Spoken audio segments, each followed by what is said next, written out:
Hey guys, it's Bruce here again from Kai's Clan. Hope you're doing well. In today's session, we're going to be looking at bits, Kai bits specifically, and these are sensors or add-ons or sounds or any actions we can do with a Kai robot.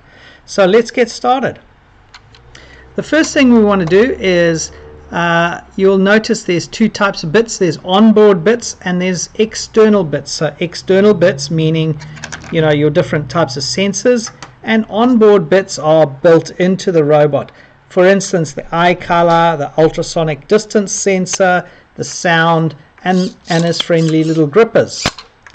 So to demonstrate this, let's just play a little bit of music, alert, and also change the color of his eyes, and we're going to change them to purple, and let's do both of them. No, let's do the left and right, and then we can also swap the color as well. So duplicate that one.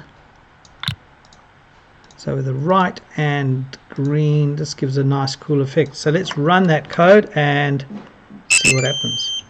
There's our sound and swap colors. So there you go. So he's now swapping the colors. Cool. So that's a cool little effect to do, and that's on board. So you know what on board is and the difference between on board and off board, on board and external. Right, so let's get rid of this code, throw it to the side. Let's go to expert and go bits. So bits are your sensors, right? So you can see we've got onboard and we've got external. So what we're going to do is we're going to grab a temperature sensor. Now you'll be able to see that temperature sensors are green in here, and green, so anything green requires a green plug and a cable. Anything yellow requires a yellow plug. So temperature is green. It's very simple. I don't know if you've done Arduino before or the Pi's, but here this is very easy to do. So we've got a green sensor. I know it's blue, but it's labeled green. Connect the white cable or the white plug into the sensor, just like that.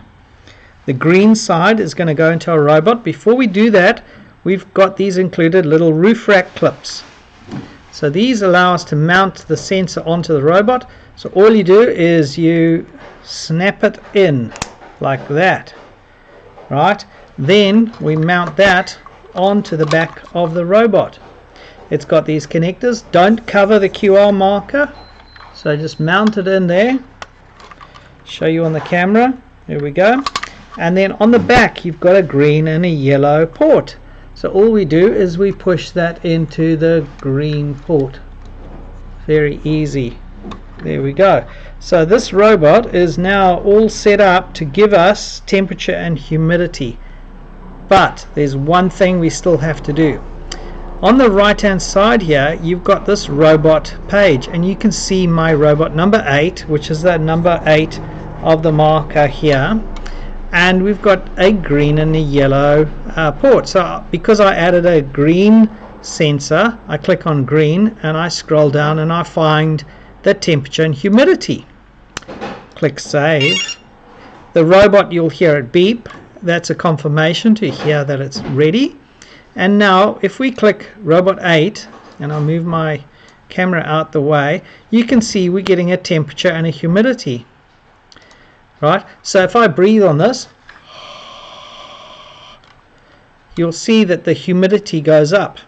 Now what I can do is I can export this data that we've collected from the robot and save it to a spreadsheet. Let's open this up. And then with that data, once it's opened up, so here we go,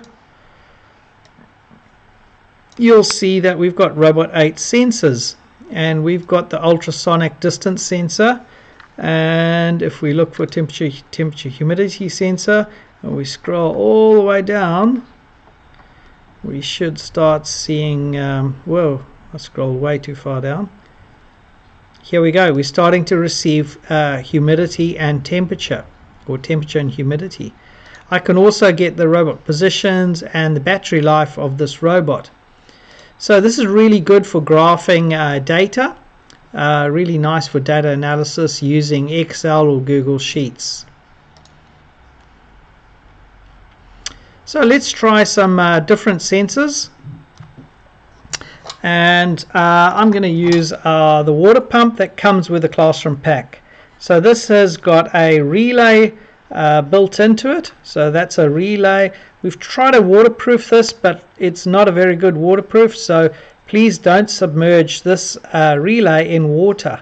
However, this is the pump and this will go into water.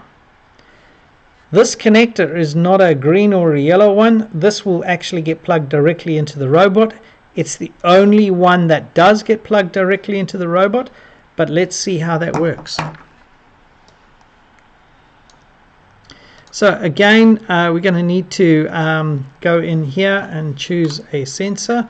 So first of all, I'm going to undo the roof of the robot because we need to get inside them. So let's remove the temperature sensor. That's gone. And now to open the lid of the robot, put your thumb at the back and 2 fingers at his eyes, and then separate the case from that. Now on the circuit board, I don't know if you can see, we've got this this plug here, and you'll see the orange is at the top where the lights are. So unplug that, and then with the water pump, we're going to replace that plug with this one, from the water pump. Right, so that's my water pump there, and I'm plugging that into the board of the robot like so, and the same color matches. So now we've got a water pump. If you wanted to, you could take this whole circuit board out of the robot and walk around with it. Because it is an internet device, it will connect via Wi-Fi or Bluetooth. So let's set that up. We need to remove our temperature sensor.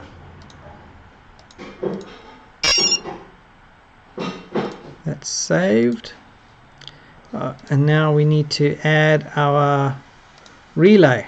So you can see the relay's got a picture of a water pump as well. Click save. That's all done. Now how do we activate the water pump? Easy peasy.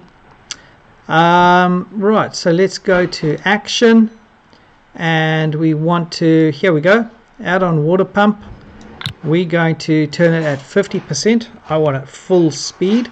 So the duty cycle is how much water do you want to be pumped, like how much voltage is going to the water pump. I want full voltage at full speed, and then I want to turn it off to 0, and then I'm going to put a timer just to give it a delay to show you so you can see it working. So here we go. So robot 8, turn on the external sensor water pump at 100%, wait 1 second, then turn it off. We actually need another wait 1 second after we turn it off. So let's run that code. I'm going to just hold this robot up for you before we run it. So we've got it plugged in inside our robot, and here's the water pump. That's the relay. The relay has got a little LED light on it as well, so you can see it's working. I'll try and hold all that up for you, and I don't know if you're going to be able to see the fan turning inside the water pump, but I'll try to show you that. Ready, let's go. There you go, turning, turning, turning, stopped. Turning, turning, turning, stopped. Easy. So that pump would actually go into water. There is a tube that connects to this, and that will feed the water out and into your plant. Now let's say we've got this. This is a moisture sensor that you would put into soil to monitor the moisture content of a pot plant or anything in the ground. So there we could use the water pump to feed water into the plant and say if the moisture level is below 20%, then water the plant until it reaches 20% and then stop watering. So really good use of this. Now you could do this across 2 robots. So I could have one robot with a water pump and another robot with a moisture sensor. So that's it for me with sensors and sensor bits with Kai's Clan. I hope you enjoyed it and it was useful for you. Any questions, just let us know. Until next time, happy coding.